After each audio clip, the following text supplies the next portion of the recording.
नमस्कार विद्यार्थी मित्रांनो, फ्युचर प्रो एज्युकेशन या यूट्यूब चॅनलमध्ये मी निनाद माने तुमचं स्वागत करतो.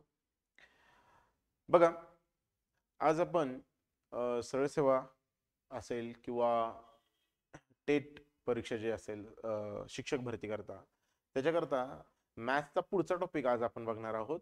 त्याचं नाव आहे पर्सेंटेज. महत्वाचा टॉपिक आहे पर्सेंटेज. त्यालाच आपण शेकडेवारी असं सुद्धा म्हणू शकतो. बघा, या टॉपिक बद्दल बोलायचं जर का झालं तर याच्यावरचे 3 ते 4 क्वेश्चन आरामात येतील. का तर एक लक्षात ठेवा, जे आलेखावरचे प्रश्न असतात किंवा ग्राफवरचे जे क्वेश्चन असतात, ठीक आहे, मग तो बार ग्राफ असेल किंवा लाईन ग्राफ असेल किंवा बार ग्राफ पाय चार्ट असेल, याच्यावर समजा हे आले तर याच्यावर 100% 3 ते 4 क्वेश्चन ज्यावेळी येतात त्यापैकी 2 क्वेश्चन, 1 क्वेश्चन ते 2 क्वेश्चन 100% पर्सेंटेजवर डिपेंड असतात. लक्षात ठेवा. त्याच्यामुळे आपल्याला त्याही दृष्टिकोनातनं हा टॉपिक महत्वाचा आहे आणि स्वतः तो टॉपिक सुद्धा इम्पॉर्टंट आहे. त्याच्यावरचे जे क्वेश्चन आहेत ते सुद्धा आपल्याला बघायचे आहेत. ठीक आहे. मग याची बेसिक आयडिया आपण जरा बघूया सुरुवातीला, की जर समजा शेकडेवारी म्हणजे टक्केवारी, पर्सेंटेज नावातच आहे पर्सेंट. काय रे? पर्सेंट. पर म्हणजे प्रत्येकी, पर म्हणजे काय रे? प्रत्येकी. आणि सेंट म्हणजे सेंचुरी. सेंचुरी म्हणजे काय रे? शतक. सेंचुरी म्हणजे काय? शतक. प्रत्येक शतक, प्रत्येकी शतक. म्हणजे आता समजा पर्सेंट असं याला डिनोट केलं जातं. डिनोट कसं केलं जातं तर पर्सेंट असं डिनोट केलं जातं. आणि त्याची व्हॅल्यू काय असते? 1/100. कुठल्याही पर्सेंटेजची व्हॅल्यू किती असते? 1/100. म्हणजे प्रत्येकी 100 पैकी, प्रत्येकी किती पैकी? 100 पैकी. त्याला म्हणायचं पर्सेंट. मग हे बघा, एक्स पर्सेंट. एक्स पर्सेंट म्हणजे काय रे? एक्स भागिले 100. म्हणजे 3% म्हणजे किती? 3/100. 4% म्हणजे किती? तर 4/100. सिंपल एवढी गोष्ट लक्षात घ्या तुम्ही. पर्सेंट म्हणजे 1/100. पर्सेंट म्हणजे काय? 1/100. आता एक गोष्ट ही पण लक्षात घ्या तुम्ही, की जर का, ठीक आहे, पर्सेंटेज आहे याचं रूपांतर, हे बघा, पर्सेंट आहे याचं रूपांतर तुम्हाला फ्रॅक्शन मध्ये करायचंय. तर कसं करू शकता तुम्ही? आता समजा 20% आहे तर त्याला तुम्ही म्हणू शकता 20/100. त्याला तुम्ही फ्रॅक्शनच्या स्वरूपात काय म्हणू शकता? 20/100. फ्रॅक्शन. फ्रॅक्शन म्हणजे काय रे? अपूर्णांक. अपूर्णांकांच्या स्वरूपात जर का शेकड्याला, जर का शेकडा आहे, शतक, शेकडेवारी आहे, त्याला जर का अपूर्णांकामध्ये रूपांतर करायचं झालं तर 20%ला तुम्ही म्हणू शकता 20/100. या शून्याला शून्य गेले, बे के बे, बे पंचे 10. म्हणजे एकूणच उत्तर काय आलं? 1/5 आलं. एकूणच उत्तर काय आलं? 1/5 आलं. आता समजा जे शेकडा आहे, शेकडा आहे त्याला आपल्याला दशांश अपूर्णांकात रूपांतर करायचं आहे. कशामध्ये? दशांश अपूर्णांकामध्ये रूपांतर करायचं आहे. दशांश अपूर्णांक. समजा 20% आहे, यालाच घेऊया पुढे आपण. 20% म्हणजे 20/100. म्हणजेच काय रे? हे बघा, शून्याला शून्य गेले आणि 2ला 10 जर का भागलं तर उत्तर येतं 0.2. म्हणजे 20%चं दशांश अपूर्णांकामध्ये रूपांतर केलं तर किती आलं ते? 0.2. म्हणजे जर का मला, एक लक्षात घ्या गोष्ट, जर का मला टक्केवारीचं रूपांतर कशात करायचंय? टक्केवारीचं रूपांतर मला कशात करायचंय? अपूर्णांकामध्ये करायचंय, दशांश अपूर्णांकामध्ये करायचंय. तर पॉइंट नंतर 2 डिजिट द्यायचे. आता 20 आहे, समजा 20 आहे, ठीक आहे, 20% किंवा आपण 45% म्हणूया. 45%. 45%ला दशांश अपूर्णांकात करायचं आपल्याला. तर याला तुम्ही 45/100 म्हणू शकता.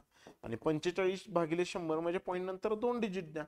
45 या नंबरला पॉइंट नंतर 2 डिजिट द्या. ते झालं दशांश अपूर्णांकामध्ये पर्सेंटेजचं रूपांतर. किती? हा, मग मला सांगा, 48% म्हणजे किती दशांश पूर्णांकात 0.48 दशांश पूर्णांकामध्ये. बरं 67% म्हणजे किती तर 0.67. बर 3% म्हणजे किती 3% तर पॉईंट नंतर 2 डिजिट. मग याला पॉईंट नंतर 2 डिजिट कसं लिहिलं जाईल 0.03 0.03 म्हणजे हे आलं दशांश पूर्णांकामध्ये.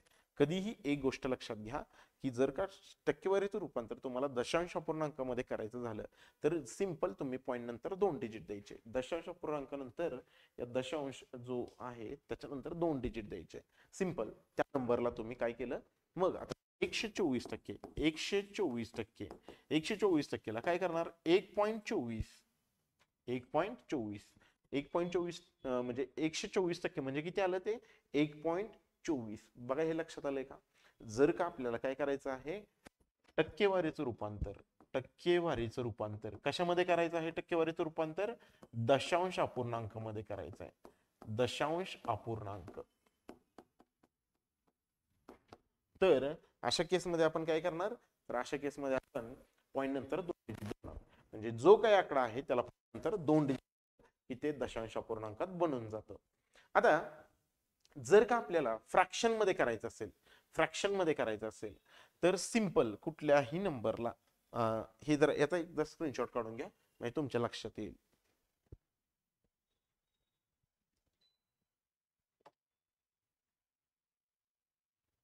ठीक आहे झालं. आता बघा मी काय म्हणतोय जर का समजा आता टक्केवारीचं रूपांतर आपल्याला 47% आहे तर 47% म्हणजे 47 भागिले 100 याला अपूर्णांकाच्या स्वरूपात या स्वरूपात लिहायचंय फक्त. झालं 47 भाग जात नाही म्हणजे 47 भागिले 100. आता समजा 45% आहे 45% तर 45 भागिले 100 या टक्केवारीच्या ऐवजी भागिले 100 लिहा संपलं. हे अंशाच्या हातात झालं. जर भाग जात असेल तर भाग लावा 5 9 45 5 2 10 किती आलं उत्तर 9/20 9/20. 50% कसं आलं 50% कसं आलं रे 50 भागिले 100 काय 1/2. हे टक्केवारीचं रूपांतर कशात आलं टक्केवारीचं रूपांतर कशात आलं अपूर्णांकामध्ये आलं लक्षात घ्या. ठीक आहे. मग आपण हे बघितलं की टक्केवारीचं रूपांतर दशांश अपूर्णांकात टक्केवारीचं रूपांतर अपूर्णांकामध्ये. मग आता अपूर्णांकाचं रूपांतर जर का मला टक्केवारीत करायचं असेल तर काय करणार इथं एक लक्षात घ्या आपण भागिले 100 घेतोय इथं भागिले 100 घेतोय. जर का मला 1/2 ला टक्केवारीत करायचंय तर गुणुले 100% घेणार गुणुले 100% घेणार गुणुले 100% म्हणजे किती आलं 50% उत्तर आलं. समजा मला 1/4 ला काय करायचंय टक्केवारीत रूपांतर करायचंय तर 1/4 ला कितीने गुणणार 100% गुणणार कितीने गुणणार 100% गुणणार. तर 4 1 4 4 25 किती आलं उत्तर 25%. सिंपल. जर का 25% रूपांतर करताय फ्रॅक्शन मध्ये तर 25 भागिले 100 करा आणि जर का अपूर्णांकाचं रूपांतर पर्सेंटेज मध्ये करताय तर गुणुले 100 करा. सिंपल गोष्ट. याला काय करायचंय इथं काय करायचंय तुम्हाला असं रूपांतर करताना काय करायचंय गुणुले 100 करायचंय आणि असं रूपांतर करायचं असेल तर भागिले 100 करायचंय. सिंपल गोष्ट आहे. लक्षात आलं का. त्याच्यानंतर जर का छेद याचं दशांश अपूर्णांकाचं तुम्ही म्हणत असाल आता 0.47 आहे. आता पॉईंट नंतर 2 डिजिट दिलेले म्हणजे थोडक्यात 100 न भागलेलं. मग आता इथं 100 न गुणणार. कधीही लक्षात ठेवा कुठलीही व्हॅल्यू तुम्हाला जर का कुठलीही व्हॅल्यू मी काय म्हणतोय याकडे नीट लक्ष द्या. मी काय म्हटलं बघा याचा एकदा स्क्रीनशॉट काढून घ्या मी हे करतो इरेज करतो. ठीक आहे. कुठलीही व्हॅल्यू मी काय म्हणतोय बघा कोणतीही व्हॅल्यू तुम्हाला टक्केवारीमध्ये काढायचं असेल ना तर त्याला इंटू 100% करायचं. कुठलीही काही असू दे मग ते दशांश अपूर्णांक असू दे नाहीतर साधा अपूर्णांक असू दे त्याला तुम्हाला रूपांतर कशात करायचंय तर टक्केवारीत करायचंय तर 100% त्याला मल्टिप्लाय करा 100% त्याला मल्टिप्लाय करा. आणि हे साइन तुम्हाला काढून टाकायचं आहे. समजा 24% आहे हे साइन तुम्हाला काढून टाकायचं आहे तर त्याच्याऐवजी 1/100 लिहायचं आहे ना तुम्हाला म्हणजे भागिले 100 लिहायचं आहे, कारण याची व्हॅल्यूच काय रे, याची व्हॅल्यू, या साईनची व्हॅल्यू किती आहे, 1/100 आहे. कधीही लक्षात ठेवा, या साईनची व्हॅल्यूच किती आहे, 1/100 आहे. ठीक आहे. मग आता एक गोष्ट लक्षात घ्या, इथं कुठल्याही व्हॅल्यूची आता मला 1%, 10% आणि 100% म्हणजे स्वतः 1 2 3 4, जरा मी थोडेसे 1 2 3 4, 1 2 3 4 हा नंबर आहे. ठीक आहे. आता मला या व्हॅल्यूचे 100% म्हणजे किती, तो नंबर स्वतः असतो. 100% म्हणजे तो नंबर काय असतो, स्वतः असतो. तो नंबर स्वतः असतो. आता या नंबरचे मला 10% काढायचे, 10% काढायचे, तर मी काय करणार, पॉइंट नंतर एक डिजिट देणार, पॉइंट नंतर एक डिजिट देणार. हा आला 10%. मला या नंबरचे 1% काढायचे, पॉइंट नंतर 2 डिजिट देणार, पॉइंट नंतर किती डिजिट देणार, 2 डिजिट देणार. हे आले 1%. कळलं का. आता मला समजा 1 2 3 0 हा नंबर आहे, हा काय आला रे, 100% आला स्वतः. हा काय टक्के आला, म्हणजे हा स्वतः नंबर किती आहे रे, 100%. बरोबर. याचे 10% मला काढायचे, याचे काय काढायचे, 10% मला काढायचे. तर किती आले ते, पॉइंट नंतर एक डिजिट म्हणजे 123.0, 123.0 म्हणजे 123. आता या नंबरचे मला 1% काढायचे, तर किती आले ते, 12.3 आले. ठीक आहे. अजून एक एक्झाम्पल घेतो. ठीक आहे. म्हणजे इथं डेसिमल पॉईंट दोन्हीकडे आहे, 10%ला पण आहे आणि 1%ला पण आहे. इथं 10%ला डेसिमल पॉईंट नाही आणि 1%ला डेसिमल पॉईंट आहे. आता 1200, आता हा नंबर स्वतः किती आहे, 100%. स्वतः किती आहे तो नंबर, 100% आहे. आता याच्यात जर का 10% काढायचे म्हटलं तर किती, 120, पॉईंट नंतर एक डिजिट, पॉईंट नंतर एक डिजिट. आणि जर का मला 1% काढायचे झाले तर किती आले रे, 12.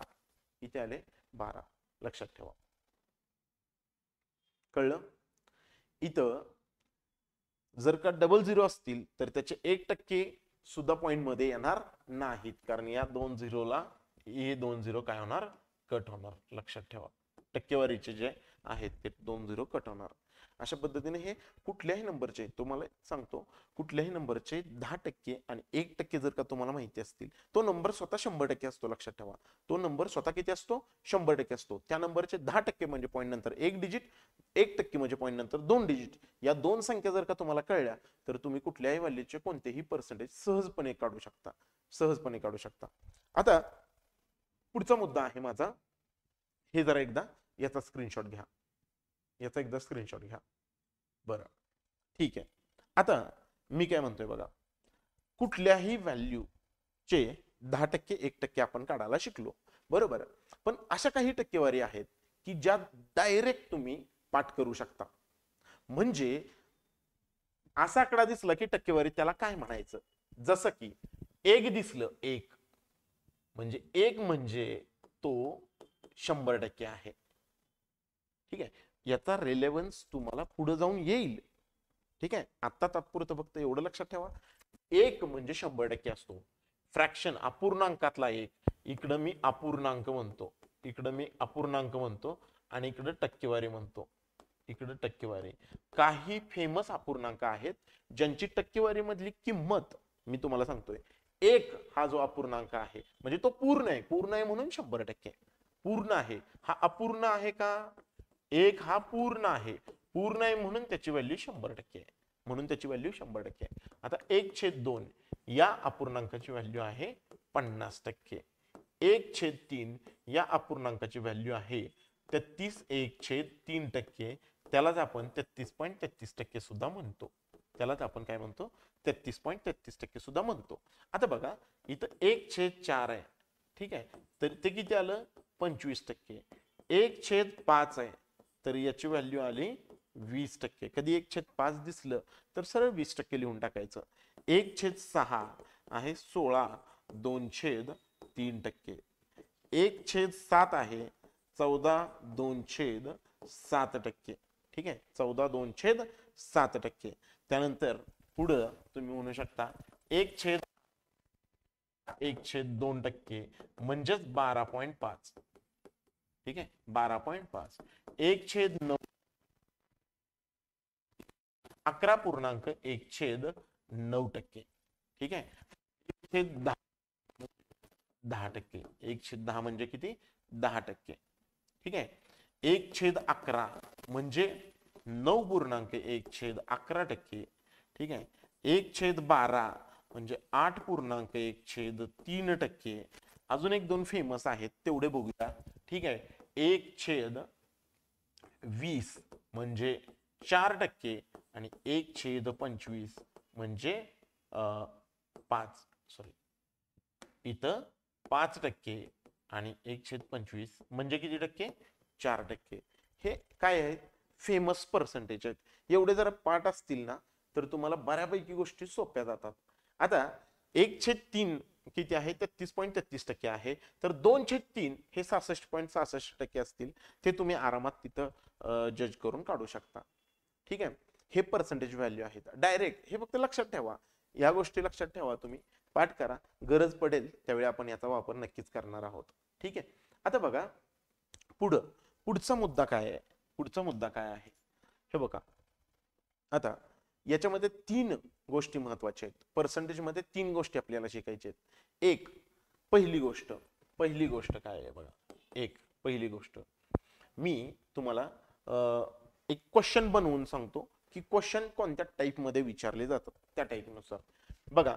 एक्स इज, आता मी मराठीत लिहितो, एक्स हा वायच्या किती टक्के आहे? ठीक आहे. एक्स हा वायच्या किती टक्के आहे? लक्षात घ्या, तुम्हाला एक्स ला कंपेअर करायचं आहे. कुणाबरोबर कंपेअर करायचं आहे? तर वाय बरोबर कंपेअर करायचं आहे. कधीही एक गोष्ट नेहमी लक्षात ठेवायचं, जी बेस व्हॅल्यू असते, आता बेस व्हॅल्यू कुठली आहे? ज्याच्या बरोबर तुम्ही कंपेअर करता त्याला म्हणायचं बेस व्हॅल्यू. ही बेस व्हॅल्यू आली वाय. कारण एक्स ला तुम्ही कंपेअर करले वायच्या सोबत. वायच्या किती टक्के आहे? तर एक्स हा वायच्या किती टक्के आहे? तर एवढा टक्के आहे. उत्तर हे आलं उत्तर. ठीक आहे. तुम्हाला मग आता मी म्हंटल, तुम्हाला असं म्हंटल, मी प्रश्न काय विचारला, याच्यावरनं प्रश्न विचारला, 50 हा 150च्या किती टक्के आहे? 150च्या किती टक्के आहे? ठीक आहे. 50 हा 150च्या किती टक्के आहे? 50 हा 150 पैकी किती आहे? ठीक आहे. तर हे आला किती? शून्याला शून्य गेले, 5 × 5 5 × 15 आणि आत्ताच आपण बोललो, काय बोललो रे? 1/3 म्हणजे किती रे? 33.33%. 1/3 बरोबर. 1/3 म्हणजे 1/3 म्हणजे किती? 33.1/3%. 33.1/3%. तर 150 हा 50 हा 150च्या किती टक्के आहे? 50 हा 150च्या किती टक्के आहे? तर 33.1/3% आहे. लक्षात घ्या. कधीही एक गोष्ट नेहमी लक्षात घ्यायची की जर तुम्हाला बेस व्हॅल्यू दिली आहे तर तिला नेहमी खाली ठेवायचं, डिनॉमिनेटरला ठेवायचं, आणि ज्याच्या बरोबर ज्याला कंपेअर केलंय त्याला नेहमी वर ठेवायचं. ठीक आहे. इथं 150 बरोबर कंपेअर केलंय. कोणाला कंपेअर केलंय? 50 ला. तर 50 ला वर ठेवणार, 150 ला खाली ठेवणार. अजून एक प्रश्न आता तुमच्यासाठी. ठीक आहे. 20 हा, ठीक आहे, 20 हा 80च्या किती टक्के आहे? 80च्या किती टक्के आहे? हा प्रश्न विचारलाय. आता या प्रश्नाचं उत्तर काय असेल? तर तुम्हाला 20 ला कंपेअर केलंय, कुणाबरोबर कंपेअर केलंय? तुलना कुणाबरोबर केली? 80 बरोबर. म्हणजे 80 खाली आला, 20 वर, गुणुले काय रे? 100%. कारण कुठल्याही व्हॅल्यूला तुम्हाला टक्केवारीमध्ये रूपांतरित करायचं असेल तर त्या व्हॅल्यूला 100%ने मल्टिप्लाय करायला लागतं. किती टक्क्यानं मल्टिप्लाय करायला लागतं? 100%ने मल्टिप्लाय करायला लागतं. मग इथं आलं 20 × 20, 20 × 80, आणि आता एवढ्यातच आपण बोललोय बरोबर ना. 1/4 म्हणजे किती टक्के? 1/4 म्हणजे किती टक्के? तर 1/4 म्हणजे 25%. 1/4 म्हणजे किती टक्के? 25%. अशा पद्धतीने हे उत्तर पूर्ण होतं. जर पाठ असेल तर पटकन होऊन जातं, नाहीतर तसं पण काही अवघड नाही. 4 1 4 सॉरी 4 2 8 4 5 20 25%. किती आलं हे उत्तर? 25%. ठीक आहे का? एकदा याचा स्क्रीनशॉट घ्या म्हणजे तुमच्या लक्षात येईल.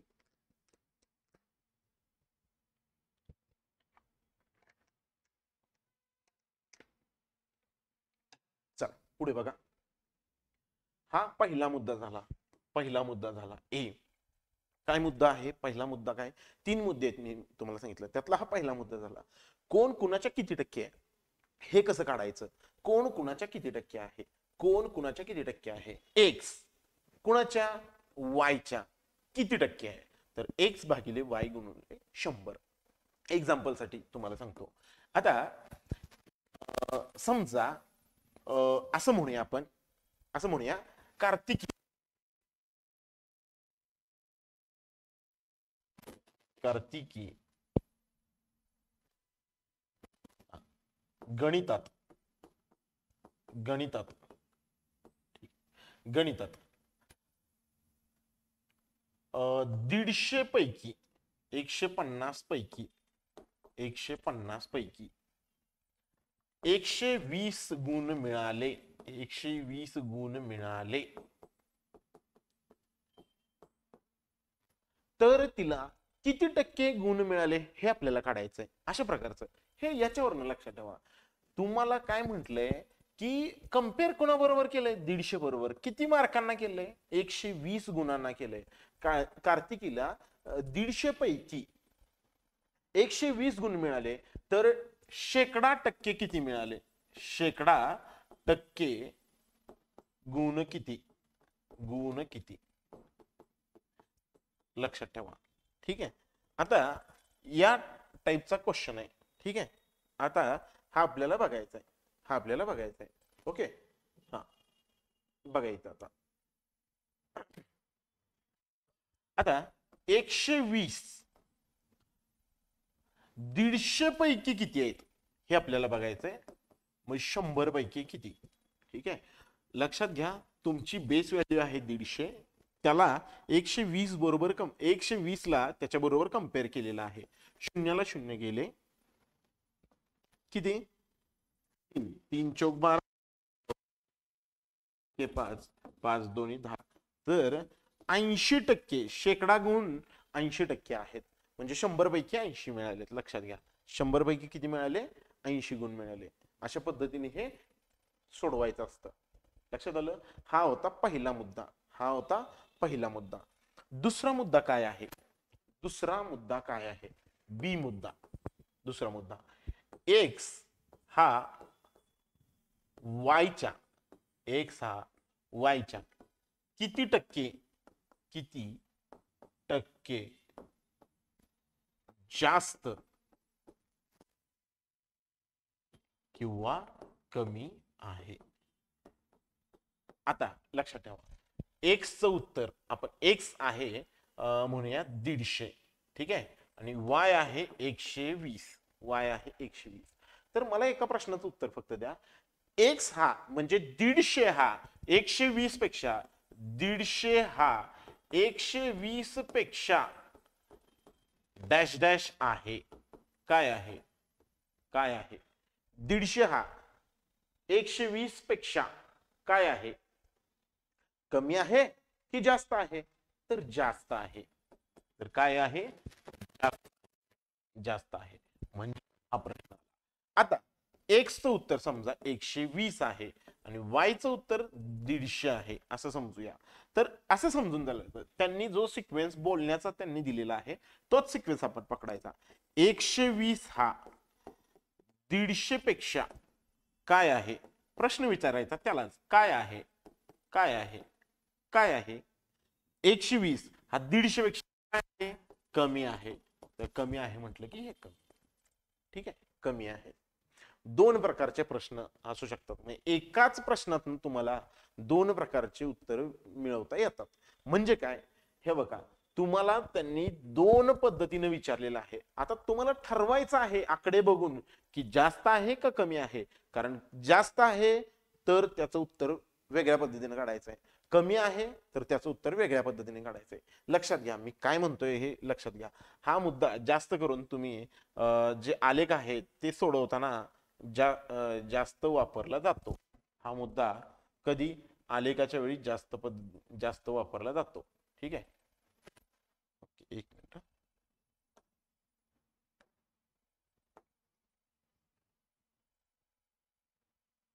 आता बघा, आता बघा, एक्स हा वायच्या किती टक्के जास्त किंवा कमी आहे. आता जर जास्त टक्के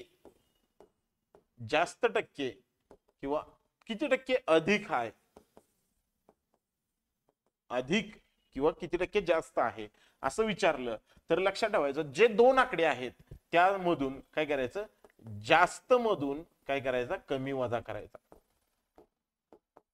आणि कुठलीही गोष्ट जास्त असते ती कुणापेक्षा जास्त असते तर कमीपेक्षा जास्त असते, म्हणून भागिले कमी गुणुले 100 गुणुले 100%. आता एक लक्षात घ्या, इथं 150 आहे, इथं 120 आहे. 150 हा 120 पेक्षा जास्त आहे तर किती जास्त आहे, 30 जास्त आहे. कुणापेक्षा, 120 पेक्षा गुणुले 100. इथं हे लक्षात घ्या, शून्याला शून्य गेले, 3 एके 3, 3 चौक 12 आणि 1/4 म्हणजे आताच तुम्हाला सांगितलंय 25% अधिक. 25% काय आहे, अधिक आहे. ठीक आहे. आणि जर का असं असेल 120 हा x काय आहे, 120 आहे आणि y आहे 150. y किती आहे, 150. तर 120 हा काय आहे, 150 पेक्षा कमी आहे. मग तुम्ही काय करणार, x ची व्हॅल्यू 120 आहे आणि y ची व्हॅल्यू 150 आहे, तर कमी आहे, तर कमी किती पर्सेंट कमी आहे, किती टक्के कमी आहे, तर कमी किंवा याच्यापेक्षा काय म्हणतो आपण, किती लहान आहे किंवा किती कमी आहे. तर किती कमी आहे, तर दोन्हीतला फरक करायचा, जास्त वजा कमी, जास्त वजा कमी, जास्त वजा कमी, दोन्हीतला जो फरक आहे तो मोठ्यातनच लहान वजा करायचं. भागिले कुठलीही व्हॅल्यू कमी असते ते कुणापेक्षा कमी असते, तर जास्त पेक्षा कमी असते, गुणुले 100%, गुणुले काय, 100%. अशा पद्धतीनं पुढे जायचं. मग आता इथं या दोन याच्याबद्दल बोलूया. इथं 120 आणि 150. 120 हा 150 पेक्षा काय आहे, कमी आहे, मग पर्सेंटेज कमी. दोन्हीतला फरक किती, 30. हे बघा मी दोन आकडे तेच घेतलेत, 120 आणि 150 घेतलंय, पण एकाच उत्तर वेगळे येतंय. कमी पर्सेंटचं उत्तर वेगळे येतंय, जास्त पर्सेंटचं उत्तर वेगळे येतंय. 30 भागिले कुणापेक्षा जास्त आहे, हा सॉरी कमी आहे, तर 150 पेक्षा जास्त आहे, 150 पेक्षा कमी आहे. बरोबर. 3 एके 3, 3 वाजे 15. 1/5. 1/5 म्हणजे किती रे, 20% कमी. किती टक्के कमी आहे, 20% कमी. आणि इथं 25% अधिक आहे, लक्षात ठेवा. म्हणजे 120 हा 150 पेक्षा 25%, 20% कमी आहे आणि 150 हा 120 पेक्षा किती जास्त आहे, 25% जास्त आहे. 20% कमी, 25% जास्त. लक्षात ठेवा आकडे तेच वापरलेत, पण जर का त्याचे सब्जेक्ट आणि प्रेडिकेट जर का वेगळे केले तर लक्षात ठेवा पूर्णपणे आन्सर चेंज होतं, पूर्णपणे आन्सर काय होतं, चेंज होतं. त्यामुळे ही गोष्ट तुम्हाला माहिती असणं खूप गरजेचं आहे.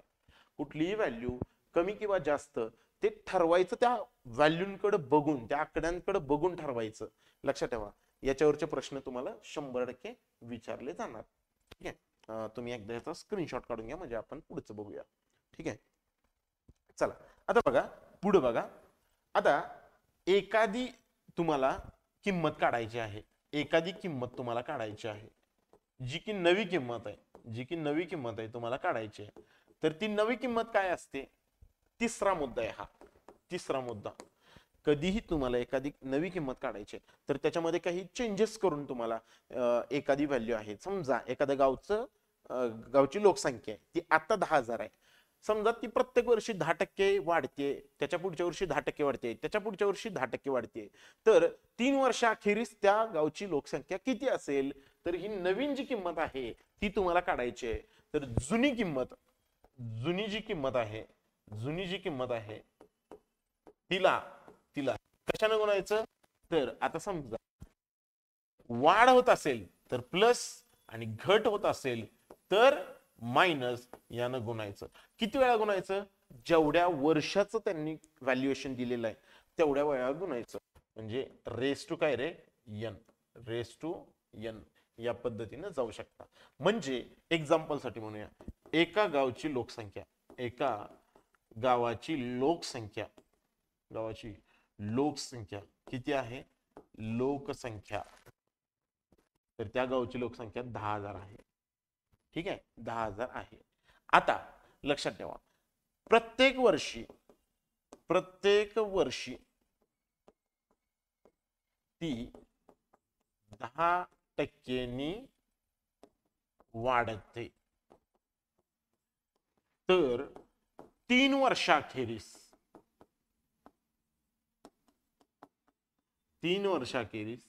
त्या गावची लोकसंख्या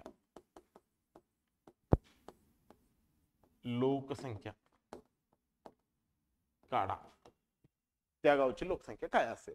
आता जुनी किंमत म्हणजे आताची किंमत, कारण तुम्हाला जुनी किंमत म्हणजे आताची किंमत एक लक्षात ठेवा, भूतकाळ, भविष्यकाळ आणि वर्तमान काळ. वर्तमान काळ जर का असेल तर भविष्य काळातली जी किंमत आहे ती नवी किंमत आहे, वर्तमानातली किंमत जुनी किंमत आहे. जर वर्तमानातली किंमत ही भूतकाळापेक्षा काय असणार? नवी असणार आहे. बरोबर. आत्ताची या गावची लोकसंख्या आत्ताची दिलेली आहे, लक्षात ठेवा, आत्ताची लोकसंख्या दिलेली आहे. आणि नवीन लोकसंख्या 3 वर्षानंतर जी विचारलेली आहे. नवीन लोकसंख्या काय असेल? नवीन लोकसंख्या काय असेल किंवा 3 वर्षांनंतरची लोकसंख्या काय असेल? 3 वर्षांनंतरची लोकसंख्या काय असेल? तर ही आली 10,000. किती वर्ष? 3 वर्ष. किती टक्के वाढते? 10% वाढते. वाढ अधिक म्हणजे काय रे? वाढ. लक्षात ठेवा, अधिक म्हणजे वाढ आणि वजा म्हणजे काय रे? घट. वजा म्हणजे घट. आता अधिक किती होते? 10% अधिक होते, म्हणजे 100 अधिक 10, 110 भागिले 100. आणि किती वेळा होतंय हे? 3 वेळा. 3 वर्ष होतंय. किती वर्ष होतंय हे? 3 वर्ष होतंय. तर 1 2 3 4 शून्याला 1 2 3 4 शून्य गेले आणि इथं 1 शून्याला 1 शून्य, या 1 शून्याला 1 शून्य गेले. आता 11चा घन किती आला रे? 1331 आणि हा शून्य, म्हणजे त्या गावची लोकसंख्या 13,310 असेल. कधी? 3 वर्षानंतर. 3 वर्षानंतर त्या गावची लोकसंख्या किती असेल?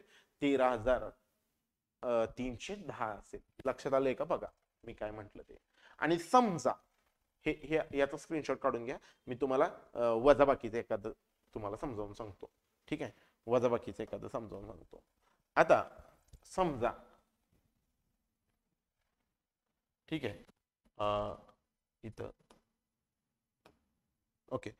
आता समजा असं असेल की एका गावची लोकसंख्या, किंवा आपण काय करूया, इथंच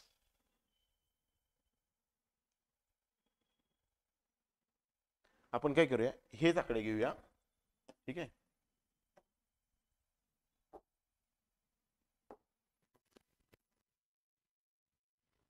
लोकसंख्या पुन्हा एकदा म्हणूया आपण 10,000 आहे. लोकसंख्या किती आहे? 10. ठीक आहे, आणि आता या ठिकाणी ती प्रत्येक वर्षी 10% म्हणूया घटते. तर 3 वर्षाअखेरीस गावची लोकसंख्या किती असेल? आता घटते म्हटल्यानंतर इथं काय होणार? इथं काय फरक होणार बघा. ठीक आहे, इथं काय फरक होणार? हा, तर इथं मेजर फरक काय होणार की या वर्षी लोकसंख्या किती आहे? 10,000 आहे. प्रत्येक वर्षी 10% घटते याचा अर्थ वजा, म्हणजे 90 भागिले 100, 90 भागिले 100, 90 भागिले 100. बरोबर. हा, 3 वर्षाखेरीस गावची लोकसंख्या 1 2 3 4, 1 2 4 शून्याला 4 शून्य गेले, एका शून्याला 1 शून्य, या शून्याला 1 शून्य. 9चा क्यूब किती? 9चा घन किती? तर 729 आणि वरचा 1 शून्य. तर किती आली त्या गावची लोकसंख्या 3 वर्षाखेरीस? तर 7,290 आली. लक्षात ठेवा. असं कधीही करायचं नाही की 3 वर्ष 10% घट होते, एकदम 30% घट करून टाका. असं कधीही करायचं नसतं. लक्षात ठेवा, ही टक्केवारी आहे, ही कधीही मागच्या टक्केवारीवर डिपेंड असते. मागच्या टक्केवारीवर डिपेंड असते. 10%, 10%, 10% सर 3 वेळा करण्यापेक्षा एकदमच 30% करतो की 30% घट करू का? नाही. 10,000चे 30% घट केल्यानंतर म्हणजे 7,000 राहतात. पण इथं किंमत किती येते रे? 7,290. एक गोष्ट लक्षात ठेवा, इथं 290 जास्तीचं उत्तर येतंय. ठीक आहे. त्यामुळं हे गोष्ट तुम्हाला माहिती असणं गरजेचं आहे. ही गोष्ट तुम्हाला माहिती असणं गरजेचं आहे की असं डायरेक्ट करता येत नाही. मगाशी पण आपण जर का बघितलं तर 10%, 10%, 10% घट वाढ केली तर एकदम 30% नाही वाढ करता येत आपल्याला. पहिली वाढ ही आधीच्या वाढीवरती डिपेंड असते, त्याच्यानंतरची वाढ त्याच्या मागच्या वाढीवरती डिपेंड असते, आणि असं हे रिकरिंग सुरू असतं. लक्षात ठेवायचं. ओके. चला आता हे जर का झालं असेल तर आपण काय करूया, याच्या क्वेश्चन्स वर जरा फोकस करूया. क्वेश्चन्स कशा टाईपचे विचारले जातात ते बघूया थोडस. ठीक आहे. आता असं म्हटलंय बघा की अशोक भाऊ त्यांच्या मासिक उत्पन्नाच्या 10% खर्च करतात. अशोक भाऊ काय करतात? त्यांच्या मासिक उत्पन्नाच्या 10% खर्च करतात. दर महिन्याला 5,400 रुपये वाचवतात. 5,400 रुपये वाचवतात. आता एक लक्षात ठेवा, जे उत्पन्न आहे, जे उत्पन्न आहे हे बचत अधिक खर्च असतं. कधी पण उत्पन्न काय असतं? बचत अधिक खर्च असतं. जे उत्पन्न आहे ते आपण 100% मानूया. जे उत्पन्न आहे ते 100% मानूया. आता 10% खर्च करतात. 10% खर्च करतात ते 10% खर्च करतात. याचा अर्थ 90% बचत करतात. 90% बचत करतात. मग बचत म्हणजे वाचवतात 5,400 रुपये. म्हणजे या 90%ची किंमत जी आहे ती 5,400. अशोक भाऊ त्यांच्या उत्पन्नाच्या 10% खर्च करतात. अशोक भाऊ त्यांच्या उत्पन्नाच्या किती टक्के खर्च करतात? 10% खर्च करतात. याचा अर्थ उत्पन्न बरोबर बचत अधिक खर्च आहे. लक्षात ठेवा, खर्च 10% करतात तर इथं 90% बचत त्यांची राहिली. या 90%ची किंमत ते सांगतात 5,400 रुपये वाचवले. म्हणजे 90% म्हणजे किती? 5,400. तर 1% हे बघा, या 90 गुणुले 1%, हे 90 गुणुले टक्के आहे ना, तर 90 तिकडे जाऊ द्या, टक्के राहू द्या इकडं. ठीक आहे. 90 1% बरोबर 5,400 भागिले किती? 90. शून्याला शून्य गेले, 9 1 9, 9 संग 54. 1%चं उत्तर किती आलं? 1%चं उत्तर आलं 60. मग तुमचं मासिक उत्पन्न किती आहे? तर 100% आहे. 100% म्हणजे 60च्या पुढे 2 शून्य द्या. किती आलं? 6,000. किती आलं? 6,000. लक्षात घ्या. आता हे तोंडी कसं सोडवू शकता? तोंडी सहजपणे करू शकता. बघा कसं, इथं काय सांगितलेलं आहे तुम्हाला सांगितलंय की 10% खर्च करतात म्हणजे 90% राहतात. 90% म्हणजे 54 आहेत. ठीक आहे. 90% म्हणजे 54 आहेत. 0 9 संग 54. 1%ची व्हॅल्यू मी काय सांगितलं तुम्हाला 1%ची व्हॅल्यू काढता आली पाहिजे. 1%ची व्हॅल्यू किती आली? 60 आली. 100%ची व्हॅल्यू किती? 100%ची व्हॅल्यू आली 6,000. सिंपल आहे बघा, सिंपल आहे. ठीक आहे. किंवा 90% म्हणजे 5,400. 9 संग 54. लक्षात ठेवायचं 1%ची व्हॅल्यू 6 आली म्हणजे 60 आली. शून्याला शून्य, एक शून्य राहते ना शिल्लक. किती आली? 60 आली. तर 100%ची व्हॅल्यू आली 6,000. लक्षात आलं? 100%ची व्हॅल्यू आली 6,000. आय होप की तुम्हाला हे समजलं असेल. पुढचं एक्झाम्पल बघूया. पुढे काय म्हटलंय बघा. रवीचा पगार मोहनच्या पगारापेक्षा 20% जास्त आहे. 20% जास्त आहे. जर म्हणजे मोहनच्या पगारापेक्षा म्हणजे मोहनचा पगार मी 100 जर का मांडला, 100x मानतो मी टक्के मानत नाही शक्यतो. लक्षात ठेवा, सोपं जातं हे. 100x मांडला तर रवीचा पगार हा काय असेल? 120x असेल. किती असेल? 120x असेल. आता जर मोहनचा पगार 1600 आहे, मोहनचा पगार किती आहे? 1600. लक्षात घ्या, जरा याला मी खाली घेतो, एकच मिनिट फक्त याला मी खाली घेतो, ठीक आहे. हा ओके चला बघा, हे बघा 100x ची व्हॅल्यू किती आहे 1600. मोहनचा पगार 100x मानला मी.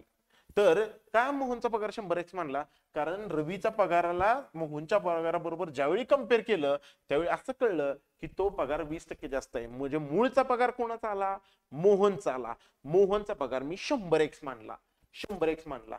तो किती आहे 1600. म्हणजे x ची व्हॅल्यू किती आली रे 16 आली. 2 शून्याला 2 शून्य गेल्या ना, इथं 2 शून्याला 2 गेले, x ची व्हॅल्यू 16 आली. तर रवीचा पगार 120 गुणिले 16, आता किती 16 शून्य शून्य 16 दोन्ही 32, 16 एके 16 आणि 3 19, किती आला रवीचा पगार 1920 आला. सिंपल 1920 आला. कळलं का मी काय म्हटलं. मोहनचा पगार, तुम्हाला टक्केवारीची एक्झाम्पल्स काढताना हे कळलं पाहिजे की कुणाला 100 मानायचं. कधीही एक गोष्ट लक्षात ठेवा, ज्याच्यावरती डिपेंड आहे ना व्हॅल्यू त्याला नेहमी 100% मानायचं. ज्याच्यावर डिपेंड आहे, आता रवीचा पगार 20% जास्त आहे म्हणजे कुणाच्या पगारावरती डिपेंड आहे, तर मोहनच्या पगारावरती डिपेंड आहे. लक्षात ठेवा, मोहनच्या पगारावरती डिपेंड आहे म्हणून मी मोहनच्या पगाराला 100 मानलं. म्हणून मी मोहनच्या पगाराला किती मानलं 100 मानलं. मग मोहनचा पगार मी 100 मानला, तर 20% अधिक म्हणजे 120, 20% जास्त म्हणजे 120. 100 ची व्हॅल्यू आली 1600, x ची व्हॅल्यू आली 16, तर 120 ची व्हॅल्यू आली 120 गुणिले 16 1920. लक्षात आलंय का बघा, लक्षात आलंय का बघा. लक्षात आलं असेल तर प्लीज व्हिडिओला लाईक करत चला, जास्तीत जास्त लाईक येऊ द्या. सबस्क्राईब करा चॅनलला आमच्या, ठीक आहे. आम्ही कुठलीही तुम्हाला फीची अपेक्षा तुमच्याकडनं नाही. आम्ही आमच्याकडून जे देतोय ते फ्री ऑफ कॉस्ट देण्याचा प्रयत्न करतोय पूर्णपणे, ठीक आहे. जास्तीत जास्त लवकर हा सिलेबस पूर्ण करायचा आमचा प्रयत्न असणार आहे नक्कीच. तर त्याआधी तुम्ही चॅनलला सबस्क्राईब करा, लाईक करा, शेअर करा तुमच्या मित्रांच्या पर्यंत, ठीक आहे. जेणेकरून आपलं जे व्हिडिओचं हे आहे फायदा आहे तो जास्तीत जास्त लोकांच्या पर्यंत आपल्याला पोहोचवता येईल. बघा पुढचा प्रश्न, राखीने मोहनपेक्षा 12 गुण जास्त मिळवले. जर राखीने 200 पैकी 54% गुण मिळवले असतील तर मोहनने किती गुण मिळवले. आता एक गोष्ट, राखीने किती गुण मिळवलेत रे 54% गुण मिळवले. किती पैकी 200 पैकी. आता 54% जे असतात ते 100 पैकी असतात, लक्षात ठेवा. मग तिला गुण किती मिळालेत बघा ना, 54% मिळालेत. किती पैकी 200 पैकी. म्हणजे शून्याला शून्य शून्याला शून्य, म्हणजे तिला 108 गुण मिळालेत. हे साधे गुण आहेत, 54% हे शेकडा गुण आहेत. तर 54% मिळाले तिला 200 पैकी. किती टक्के मिळाले 54% मिळाले, ठीक आहे. या टक्के 54% जे आहे किती पैकी आहे 200 पैकी आहे. तर हे 54 मी 54 भागिले 100 असं लिहिलं. कुणापैकी आहेत हे पूर्ण गुण म्हणजे 200 ना, पूर्ण गुण म्हणजे 200, 200 पैकी आहेत, ठीक आहे. मग 108 आले काय तिचे ऍक्च्युअल गुण. आता राखीने मोहनपेक्षा 12 गुण जास्त मिळवलेत, ठीक आहे. राखीने जे गुण मिळवले ते 12 गुण जास्त आहेत, म्हणजे मोहनचे गुण 12 कमी असणार ना. मोहनचे जे गुण आहेत ते राखीच्या गुणापेक्षा 12 कमी असणार. एक लक्षात घ्या, इथं राखीचे गुण जास्त आहेत. किती जास्त आहेत तर 12 गुण जास्त आहेत. याचा अर्थ मोहनचे गुण कमी असणार आहेत. किती कमी असणार 12च कमी असणार. 108 वजा 12 किती आले रे 96. मोहनचे गुण किती आले मग 96. मोहनचे गुण किती आले 96. ऑप्शन डी इथं आहे बघा 96 मार्क्स. कळलं का. राखीने मोहनपेक्षा 12 गुण जास्त मिळवलेत. याचा रिव्हर्स वापरा की याचाच अर्थ होतो, दुसरा अर्थ होतो मोहननं 12 गुण कमी मिळवलेत कोणापेक्षा राखीपेक्षा, ठीक आहे. मग राखीचे गुण मला 54% जर का साध्या गुणांमध्ये मिळाले तर मी सहजपणे काय काढू शकतो मोहनचे गुण काढू शकतो. याच्यावरने मी मोहनचे गुण काढले. बघा समजलंय का.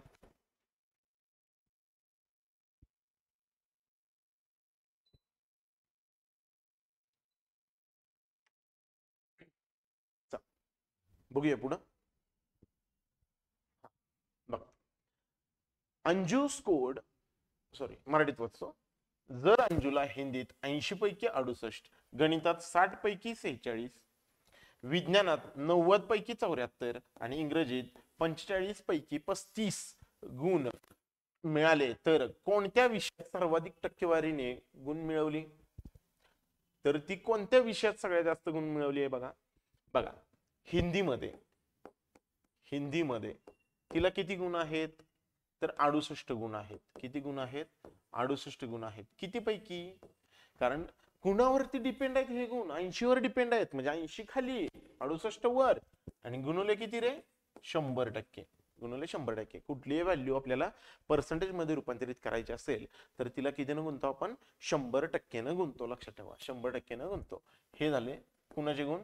हिंदीचे गुण. शून्याला शून्य घालवा. 8 × 8 8 × 8 64 पॉइंट. ठीक आहे. उरले 4 8 × 40. किती टक्के? 85%. कारण 8.4 गुणवले 10 म्हणजे 85%. हिंदीत तिला किती गुण मिळाले? 85 गुण मिळाले. आता गणितात किती मिळाले बघूया. गणितात किती मिळाले? गणितात किती गुण आहेत?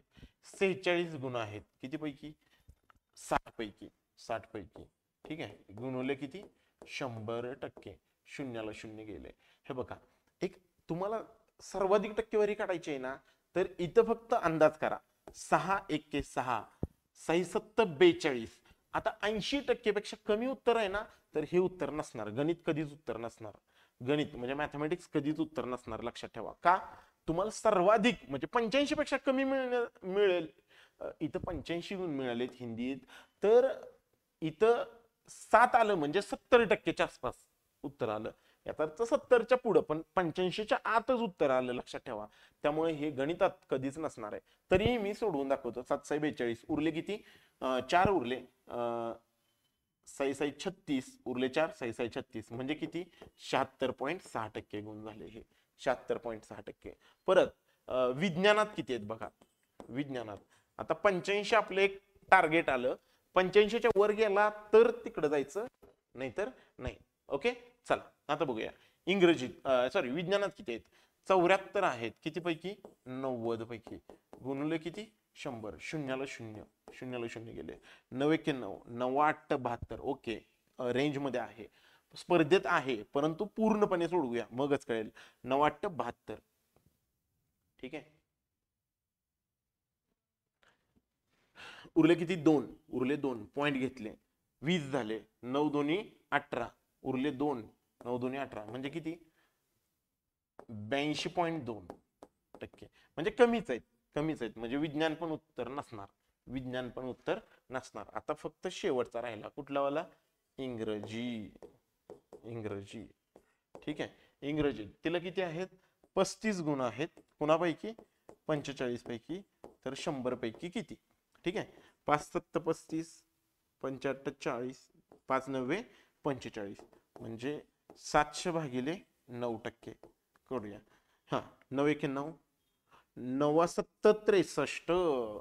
9 7 63. याचा अर्थ याचं पण उत्तर 80% पेक्षा कमी आहे. म्हणजे हे पण नसणार आहे. म्हणजे उत्तर किती असणार आहे? हिंदी. हिंदी. सर्वाधिक गुण कुठं आहेत? हिंदीत आहेत. फक्त आपण उत्तर फक्त हे बघा, पेपरला जाऊन असलं करायचं नाही. हे बघा, हे काढले, हे चुकीचंच आहे. चुकीचं म्हणजे उत्तर बरोबर आहे, पण हे काढायला नाही पाहिजे. 85च्या आत यायला लागलं की स्किप करायचं. 85च्या आत आलं की स्किप करायचं. म्हणजे आपल्याला असं जाणवायला लागलं ना 85च्या आत यायला लागले तर स्किप करायचं. पूर्ण उत्तर कधीही सोडवायचं नाही, तरच तुमचं वेळेत हे पूर्ण होणार आहे. लक्षात ठेवा. 9 1 9 9 7 63. 9 7 63 उरले किती? 7. 70 झाले. 9 7 63 आणि परत ते काहीतरी उरत जातील. आपल्याला काय करायचंय? 77 म्हणजे नाहीये, हे स्पर्धेत नाहीये. लक्षात ठेवा. 85ला नाही बीट करू शकत. म्हणजे हिंदी हा सर्वाधिक गुणांचा टक्केवारीचा विषय आहे. लक्षात आलंय का? बघा.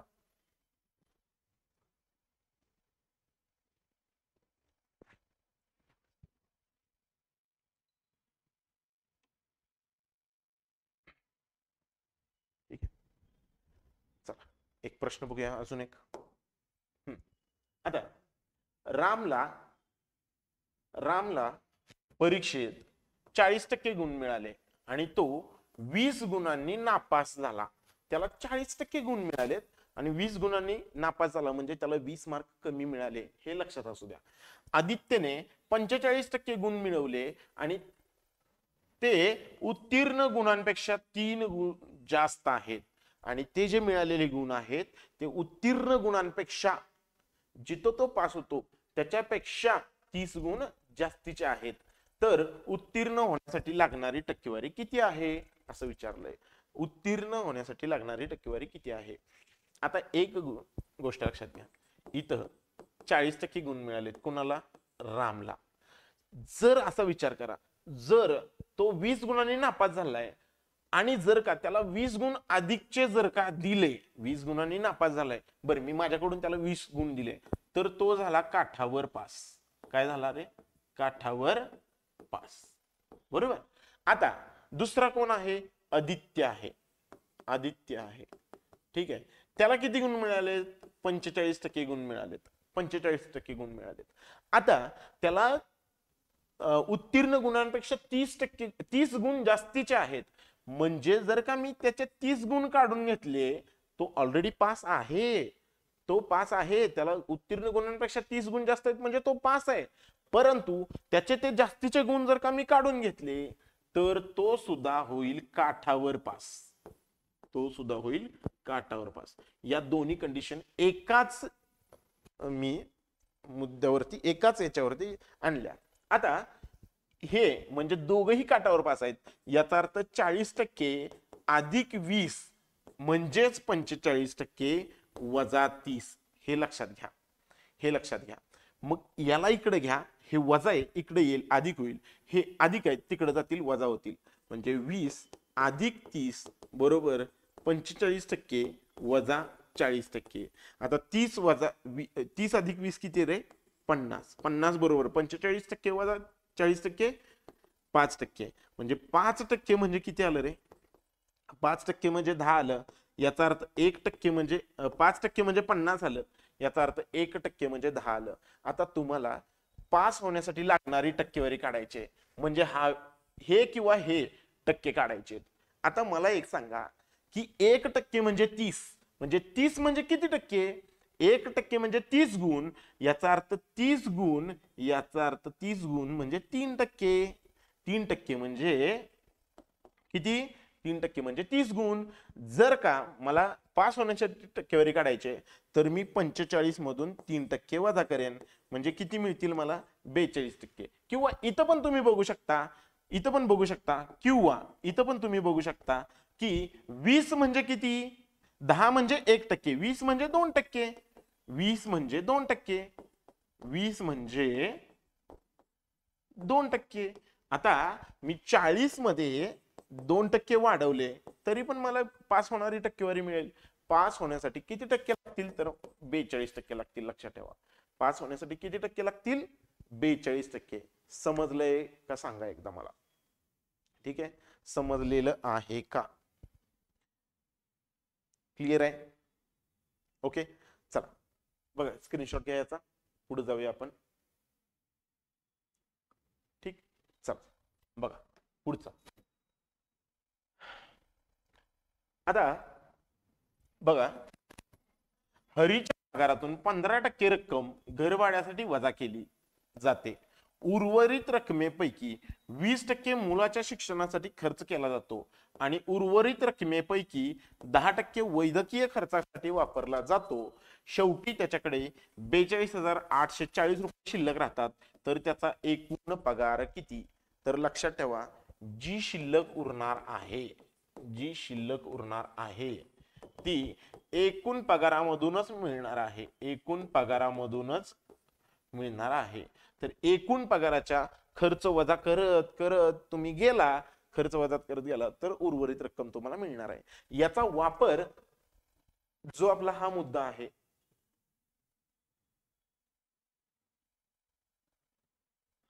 हा, तर याच्यावर लक्षात घ्या.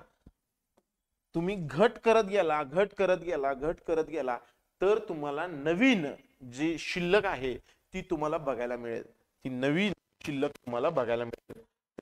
अशा पद्धतीने तुम्हाला काय रे, आता मी काय म्हणतो, तर त्याचा जो एकूण पगार आहे, ठीक आहे, एकूण पगार आहे, त्यापैकी त्यानं पहिल्यांदा काय केलं, 15% घर भाडं वजा केलं. आता 15% घट करायचे, म्हणजे 100 मधून 15 गेले 85 राहिले, 85 भागिले 100 बरोबर. हा आता उर्वरित रकमेपैकी 20% मुलांच्या शिक्षणासाठी खर्च केला. आता 100 मधून 20% खर्च केले तर 80% राहिले. आता तुम्ही काही जण असं डोकं लावतील की 85 मधनं 20 वजा करतील 65 वगैरे. तसं नसतं, तसं नसतं. 20% हे 100च्या 20% आहेत, 85च्या 20% नाहीयेत. ठीक आहे, तर लक्षात ठेवा 100 मधून वजा करायचे तुम्हाला आणि उर्वरित रकमेच्या 10% वैध खर्च केला, शिल्लक राहिले 10% खर्च करून. म्हणजे शिल्लक लक्षात ठेवा, मी इथं खाली पगार लिहिण्याचा प्रयत्न करतोय आणि वजा खर्च करून इथं शिल्लक लिहिण्याचा प्रयत्न करतोय. लक्षात आलं का तुम्हाला? ठीक आहे, मग शिल्लक किती आहे त्याच्याकडे शेवटी 42,000, किती 42,840 रुपये शिल्लक आहेत. तर त्याचा पगार काढायचा आपल्याला, तर पगार हा, तर इथं या शून्याला हे शून्य गेले, या शून्याला हे शून्य गेले बरोबर. आता जे काही उरतं म्हणजे किती 85 गुणिले 8 भागिले 10,000, हे सगळं इकडे घेऊन या. 42,840 गुणिले 10,000 भागिले 85 गुणिले 8 नाही, आणि इथं 9 पण आहे ना, 9 भागिले इथं किती 9 बरोबर किती पगार, बरोबर पगार. आता एक एक एक एक भाग लावूया, इथं 9 न भाग लावूया. 9 1 9, 9 चौक 36, 9 चौक 36 उरले किती, तर 6 उरले. 9 7 63 उरले 5, 9 संग 54 0 बरोबर. पुन्हा 8 न भाग लावूया. 8 1 8, 8 6 48 नाही, 8 पंचे 40 उरले किती, 8 पंचे 40 उरले 7. 8 9 72, 8 9 72 उरले 4, 8 पंचे 40 बर किती उरले एकूण, थांबा एकदा खाली लिहितो. 595 भागिले 85 गुणुले किती 10,000 बरोबर काय आहे रे, पगार आहे. बघूया एकदा, इथं 17 भाग जातोय बघा. 17 × 85, 17 17 त्रिक 51 उरले किती 8, 17 × 85. आता 5 1 5, 5 7 35 किती आला, 7 गुणिले 10,000 म्हणजे किती रे 70,000. पगार किती आहे, तर 70,000 पगार आहे. किती पगार आहे, तर 70,000 पगार आहे. लक्षात घ्या. समजलंय का मुद्दा तुम्हाला, समजलाय का मुद्दा बघा. तर काय करायचं असतं, शिल्लक बरोबर एकूण पगार गुणुले आपण काय करायचं, कट करत जायचं, कट करत जायचं, कट करत जायचं. पण कसं कट करायचं लक्षात ठेवा.